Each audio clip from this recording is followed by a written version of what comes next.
අයිබෝවන් සුබ දවසක් සියලුම දෙනාට අදත් ඇග්‍රිබිස් YouTube channel එක ඔස්සේ අපි අලුත් වීඩියෝ එකක් අරගෙන එනවා. ඉතින් අද දවසේ අපි විශේෂයෙන් කතා කරන්න බලාපොරොත්තු වෙන්නේ වී වගාව සම්බන්ධයෙන්. ඉතින් විශේෂයෙන්ම වී වගාවෙත් බහුල වශයෙන් දක්නට ලැබෙන්නේ නැහැ පස් පරීක්ෂා කිරීම. නමුත් අද දවසේ අපිට ලැබිලා තියෙන වී වගාවේ විශේෂයෙන්ම පොළොන්නරු දිස්ත්‍රික්කයේ හිඟුරක්ගොඩ ප්‍රදේශයේ කරපු පස් පරීක්ෂා කිරීම කිහිපයක දත්ත වාර්තා ටික. ඉතින් ඒ නිසා අද අපේ වීඩියෝ එක ફોකස් කරන්න බැලුවා කොහොමද මේ වී වගාවක පස් පරීක්ෂා කරන වාර්තාවක් ඔබ සිදු කරොත් ඔබ පස් පරීක්ෂණයක් සිදු කරොත් එහෙම නැත්නම් නයිට්‍රජන් පොටෑසියම් ෆොස්ෆරස් මැග්නීසියම් සම්බන්ධ දත්ත වාර්තාවක් ඔබ අතර ලැබුණොත් මේක කියවා ගන්න කොහොමද කියන කාරණේ සම්බන්ධයෙන් තමයි අද දවසේ අපි මේ වීඩියෝ එකෙන් ඔබට අරගෙන එන්නේ. ඉතින් මේ දත්ත වාර්තා දිහා ඔබ නිවැරදිව අධ්‍යයනය කරලා ඔබ තීරණය කරගත්තොත් ඉතාමත් ඉහළ අස්වැන්නකට එහෙම නැත්නම් අක්කරයකට බුසල් 120 කියන සිහිනයට යෑම අමාරු වෙන එකක් නෑ. ඒ නිසා අද දවසේ අපි වීඩියෝ එකෙන් අපි කතා කරනවා කොහොමද මේ ඔබට ලැබෙන දත්ත වාර්තාවක් නිසි පරිදි කියවා ගන්න කියලා. ඉතින් මේ හිඟුරක්ගොඩ ප්‍රදේශයේ කුඹුරු ඉඩම් 4ක කරපු දත්ත වාර්තා ටිකක් අපිට ලැබිලා තියෙනවා. ඉතින් මේක pH එකේ 5.6යි. නයිට්‍රජන් percentage එකක් විදිහට ගත්තාම 0.2ක් තියෙනවා.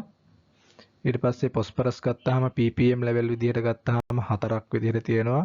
potassium ppm වලින් 83ක්, magnesium ppm 52ක්. මේක තමයි පළවෙනි report එක. මේ තමයි ඒ ආකාරයෙන්ම තියෙන දෙවෙනි report එකේ. ඒකේ phosphorus 4යි, potassium 90යි, magnesium 63ක් විදිහට තියෙනවා. pH එකේ 5.5 සීමාව මේකත් හිඟුරක්ගොඩ.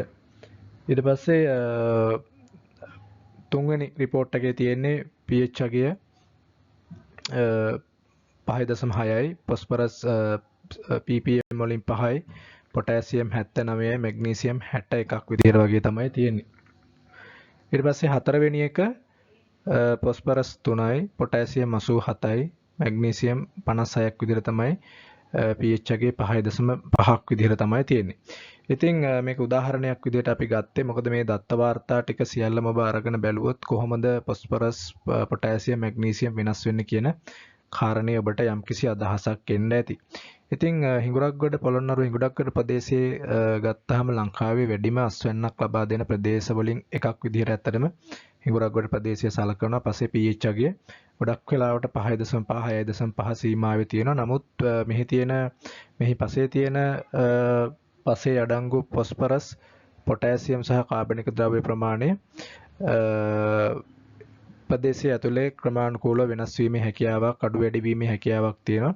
ඊට අමතරව සිංක් සහ සල්ෆර් කියන දේ ඉතා විශාල ලෙස අඩු වැඩි වීම සිද්ධ වෙන්න පුළුවන්. මේ කියන කාරණා දැනගෙන ඔබ මේ වගේ report එකක් ඇනලයිස් කර ගැනීම එහෙම නැත්නම් ඒක කියවා ගැනීම සිද්ධ කරන්න ඕනේ. මෙන්න මේ විදිහට තමයි ඔබ කියවා ගැනීම සිද්ධ කරන්නේ. V පසක pH V පසක NPK සහ magnesium අවශ්‍යතාව ගත්තාම නයිට්‍රජන්, phosphorus, potassium, magnesium වල අවශ්‍යතාව ගත්තාම පසක තියෙන්න ඕනේ සීමාව තියෙන නයිට්‍රජන් 0.09% සිට 0.19 සීමාව දක්වා තියෙන්න ඕනේ. නමුත් ඔබ වාර්තාවක් කියවා ගැනීමේදී මේ report එකේ තියෙන නයිට්‍රජන් ප්‍රමාණය ගැන විශේෂ අවධානයක් දෙන්නේ නැහැ. මොකද ඒකට හේතුව පස් පරීක්ෂා කිරීමේදී ඊට පස්සේ පස් සාම්පල ගැනීමේදී ප්‍රවාහනය කිරීමේදී මේ විවිධ හේතු නිසා පසේ අඩංගු බැක්ටීරියා percentage විවිධ හේතු නිසා කාබනික ද්‍රව්‍ය ප්‍රතිශතය නිසා නයිට්‍රජන් හානි වීමේ හැකියාව ඉතා විශාල වශයෙන් තියෙනවා.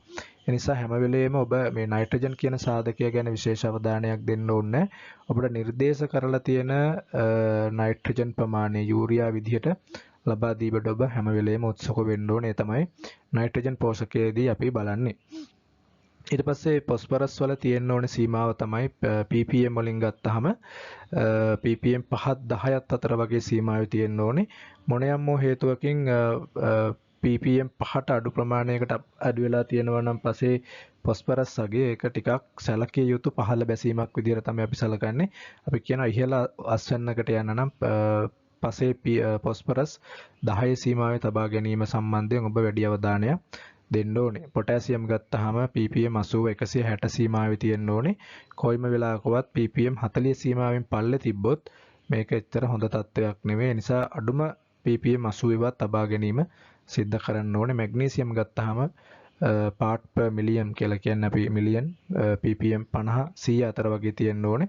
කොයිම වෙලාවකවත් ppm 20ට පහළින් තබා ගැනීම නොකළ යුතුයි. එහෙම වුණොත් අස්වැන්න දැඩි ලෙස පහත වැටීමක් සිද්ධ වෙනවා. ඔන්න දැන් අපි ඇවිල්ලා තියෙනවා අපේ වාර්තාවල තිබිච්ච දත්ත සහ නිර්දේශිත පසේ තියෙන සීමාව කියන කාරණා සම්බන්ධයෙන් ඔබට කරුණු ඉදිරිපත් කරන්න. ඉතින් අපිට ලැබිලා තියෙන වාර්තා හතරෙම පොස්පරස් වගේ 4 4 5 3 වගේ ඉතාමත් දුර්වල තත්යක තමයි පස්සේ පොස්පරස් මට්ටම තියෙන්නේ. ඊට පස්සේ පොටෑසියම් ගත්තාම විශේෂයෙන්ම 80 90 79 87 වගේ සීමාවේ ppm level එක මේක තියෙන මේක හොඳ තත්වයක්. ඊට අමතරව මැග්නීසියම් ගත්තාම මේක අවම 20ක් තියෙන්න ඕනේ. මේක 50 සීමාවේ අවම සීමාවේ තබාගෙන යනවා 52 60 61 56 වගේ සීමාව. නමුත් මැග්නීසියම් කියන පෝෂකය ගත්තාම පස්සේ pH අගයත් එක්ක අඩු වැඩි වෙන්න පුළුවන්. පොටෑසියම් කියන එකත් අඩු වැඩි වීමක් සිද්ධ වෙන්න පුළුවන්. ඒ නිසා නිර්දේශ කරලා තියෙන පොස්පරස් සහ පොටෑසියම් සම්පාදනය කිරීම කියන කාරණයට විශේෂ අවධානයක් දෙන්න ඕනේ. ඒක නිසා නිවැරදි තත්ත්වයේ මැග්නීසියම්, පොටෑසියම් සහ සින්ක්ස් ඇන්ඩ් සල්ෆර් කියන පෝෂක අංශු මාත්‍රාත් එක්ක සම්පාදනය කරොත් ඔබට ඉහළ අස්වැන්නකට යන්න පුළුවන්. නමුත් පොස්පරස් තත්ත්වය ගත්තාම 4 5 4 4 5 3 වගේ ඊටාම දුර්වල තත්ත්වයක තියෙන්නේ. මේක 5 සීමාවට වඩා 10 සීමාවට ගන්න පුළුවන් නම් ඊටාම හොඳයි. නමුත් පොස්පරස් වල තියෙන ප්‍රධානම හේතුව තමයි පොස්පරස් පසට යෙදුවට පස්සේ ඊටාමත් ඉක්මනින් ෆික්ස් වීමක් සිද්ධ වෙන නැත්නම් ඉක්මනින් පස්සේ බයින්ඩ් වීමක් සිද්ධ වෙනවා. ඒ නිසා TSP සම්පාදනය කිරීම කෙරෙහි එහෙම නැත්නම් මූලික පොහොර යොදන අවස්ථාවේදී TSP යෙදීමේදී ඔබ විශේෂ අවධානයක් දෙන්න. මොකද පේන විදිහට පොස්පරස් ඊටාමත් දුර්වල තත්වයක තමයි තියෙන්නේ. නිසා මේ වගේ වාර්තාවක් දැක්කහම මෙන්න මේ කියන දත්ත පිළිබඳ යම්කිසි අවබෝධයක් ඇතුව පොහොර සම්පාදනය කරොත් ඔබට පුළුවන් මේ කියන අක්කරයකට බුසල් 120 කියන ඉලක්කය සඳහා යන්න. ඉතින් මේ රිපෝට්ස් ටික දැක්කහම ප්‍රධාන වශයෙන්ම දුර්වලතාවය තියෙන පොස්පරස් සම්පාදනය කියන එක. ඉතින් ඊටම අවම මට්ටමක තියෙන පොස්පරස් පෝෂකයේ පස තුල තියෙන එක. ස්වභාවිකවත් ඒක ෆික්ස් වෙනවා. නමුත් ඒක නිතර සම්පාදනය කරන්න වෙන නිසා මඩ පොහොර යොදන අවස්ථාවේදී TSP සහ සල්ෆර් කියන පෝෂක යෙදීම තුලින් මේක නිවැරදි කරගන්න පුළුවන්. සහ අනිකුත් පොටෑසියම් සහ මැග්නීසියම්ත් සාමාන්‍ය පරිදි යෙදීම තුලින් ඔබගේ බලාපොරොත්තු වෙන ඉලක්ක වලට යෑමේ හැකියාවක් තියෙනවා. ඉතින් මෙන්න මෙහෙම තමයි ඔබට ඔබ පස් පරීක්ෂා කරොත් කුමන හෝ වීවගා කරන ගොවියෙක් ඔබගේ පස් පරීක්ෂා කරන වාර්තාව කියවගෙන ඉවර වෙලා නිසි පෝෂක සම්පාදනය සිද්ධ කරන්න. ඉතින් එහෙනම් ඔබට අපි හිතනවා යම්කිසි දැනුමක් ලැබෙන්න ඇති කියලා. තාමත් ඔබ අපගේ YouTube channel එක subscribe කරලා නැත්නම් subscribe කරන්නත් කියලා ඉල්ලන ගමන් අදට අපි ඔබෙන් සමුගන්නවා. ඔබට සුබ දවසක්.